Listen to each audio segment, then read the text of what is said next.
o que vai alegrar o coração de Deus, o que vai agradar a Deus, são os nossos esforços.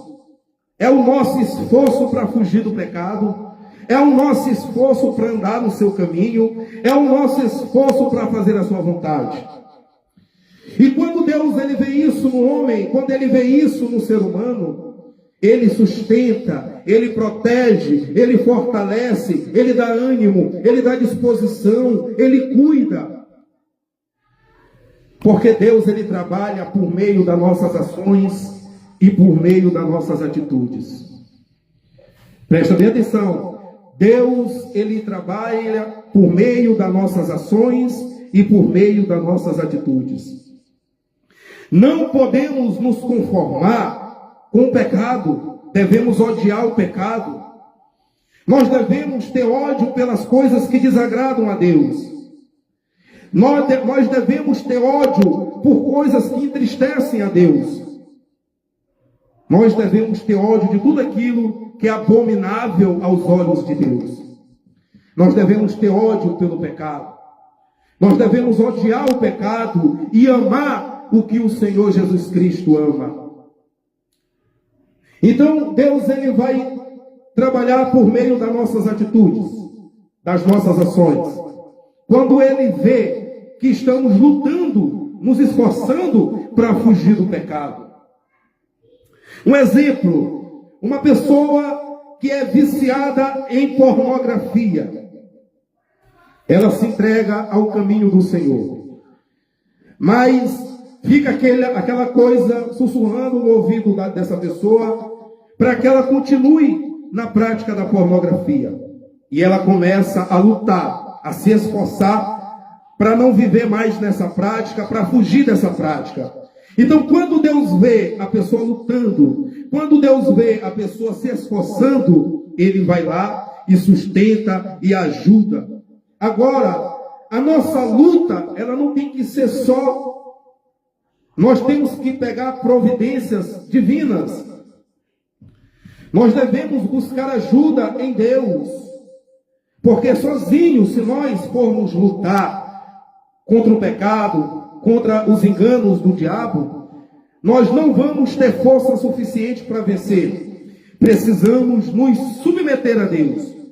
Precisamos nos submeter a Deus.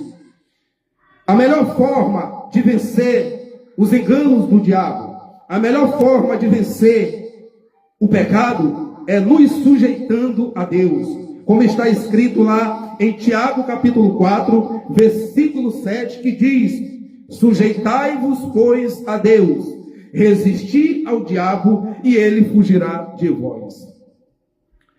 Sujeitar a Deus significa nos submeter a Deus, que vai envolver levando uma vida de obediência, levando uma vida de comprometimento com o reino de Deus, levando uma vida de fé, levando uma vida de santidade, levando uma vida de oração, levando uma vida de meditação da poderosa palavra do Senhor e de jejum.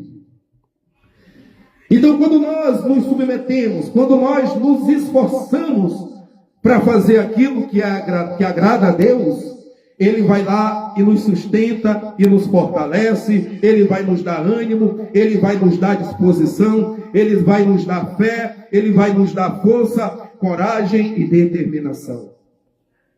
O problema de muitas pessoas é que elas querem por conta própria vencer o inimigo. E por conta própria você não vai conseguir vencer o inimigo. A palavra de Deus, ela está nos direcionando, ela está nos mostrando qual é a forma correta de vencer o inimigo. É a nossa sujeição a Deus, é sujeitar-se a Deus. O Senhor Jesus Cristo, quando Ele foi tentado pelo diabo, Ele se submeteu a Deus, Ele se sujeitou a Deus e resistiu ao mal, e o mal fugiu da presença dele. E é assim que nós cristãos devemos agir. Se nós não nos submetermos a Deus, se nós não nos sujeitarmos ao Senhor, dificilmente venceremos as forças inimigas. O problema de muitas pessoas é que elas não querem viver uma vida de oração. O problema é que muitas pessoas não querem se comprometer em orar. Elas não querem se comprometer em ir para a igreja. Elas não querem se comprometer em ler a Bíblia, em meditar na palavra de Deus. Elas não querem se esforçar de estar diante do Senhor em santidade. Então, se você não faz isso, se você negligencia e ignora essas coisas, dificilmente você vai ter sucesso nas astúcias do inimigo. Você vai cair. Você vai cair, você vai pecar. Você vai fazer coisas que desagradam a Deus. Portanto, a Bíblia está nos ensinando. A Bíblia, ela está nos mostrando a solução. Então, para nós fugirmos das astúcias do inimigo, para nós vencermos as ciladas do inimigo, precisamos nos sujeitar a Deus. Tiago, cheio do Espírito Santo, ele escreveu a forma, o antídoto, a solução para nós vencermos as